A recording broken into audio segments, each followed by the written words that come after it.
పరమశివుని కుమార్తెలకు అతని కుమారులతో సమానమైన ప్రాచుర్యం కలగలేదు. అందుకే వీరి గురించి చాలా తక్కువ మందికి మాత్రమే తెలుసు. భారతదేశంలోని అతి తక్కువ ప్రాంతాల్లో మాత్రమే ఆది దంపతులైన శివపార్వతుల కుమార్తెలకు పూజలను నిర్వహిస్తున్నారు. శివుని యొక్క ముగ్గురు కూతుళ్ల పేర్లు అశోకసుందరి, జ్యోతి, మానసాదేవి. పద్మపురాణం ప్రకారం అశోకసుందరి శివపార్వతులకు జన్మించిన మొదటి కూతురు.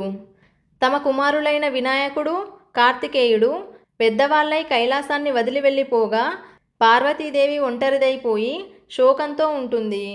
అప్పుడు పార్వతీదేవి శివుని దగ్గరికి వెళ్ళి, స్వామి, నన్ను ఒక అందమైన వనానికి తీసుకొని వెళ్ళమని కోరుతుంది. ఇక అడిగింది తన అర్ధాంగి అయిన పార్వతీదేవి కావడంతో శివుడు ఆమెను తీసుకొని నందనవనానికి వెళ్తాడు. ఆ వనంలోనే ఉన్న ఒక చెట్టును చూసి పార్వతీదేవి ముగ్ధురాలవుతుంది. ఆ చెట్టే కల్పవృక్షం. అది కోరిన కోరికలను తీర్చే చెట్టు.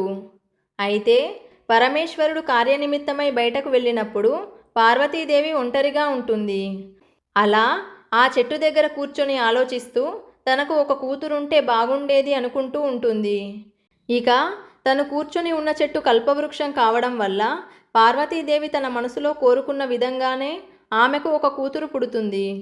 శివుడు లేని సమయంలో పార్వతీదేవి యొక్క శోకాన్ని అంటే బాధను దూరం చేసింది కాబట్టి అశోక అని, ఆమె ఎంతో సౌందర్యంగా ఉంటుంది కాబట్టి సుందరి అని, అలా అశోక సుందరి అని చెబుతారు.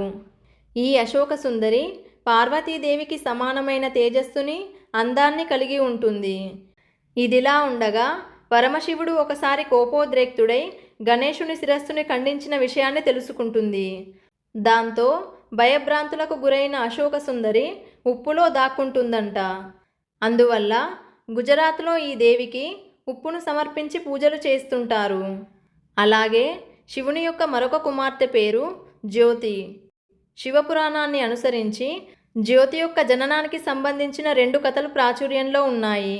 మొదటి కథ ప్రకారం శివుని యొక్క తేజస్సు నుండి ఉద్భవించింది కాబట్టి జ్యోతి అని, మరో కథ ప్రకారం పార్వతీదేవి యొక్క ముఖభాగం నుండి జన్మించిందని చెబుతుంటారు. అందుకనే ఈమెను జ్యోతి అని మరియు జ్వాలాముఖి అని కూడా పేర్కొంటారు. తమిళనాడులోని కొన్ని దేవాలయాల్లో ఈ అమ్మవారికి విశేషమైన పూజలు జరుగుతుంటాయి. ఇక శివుని 3వ కుమార్తె పేరు మానసాదేవి. పద్మపురాణం మరియు దేవి భాగవత పురాణం ప్రకారం కశ్యప మహర్షి ఒక విగ్రహాన్ని తయారు చేస్తాడు. తర్వాత శివుడు తన శక్తిని ఆ విగ్రహంలో ప్రవేశింపజేయడం వల్ల ఒక పుత్రిక జన్మిస్తుంది.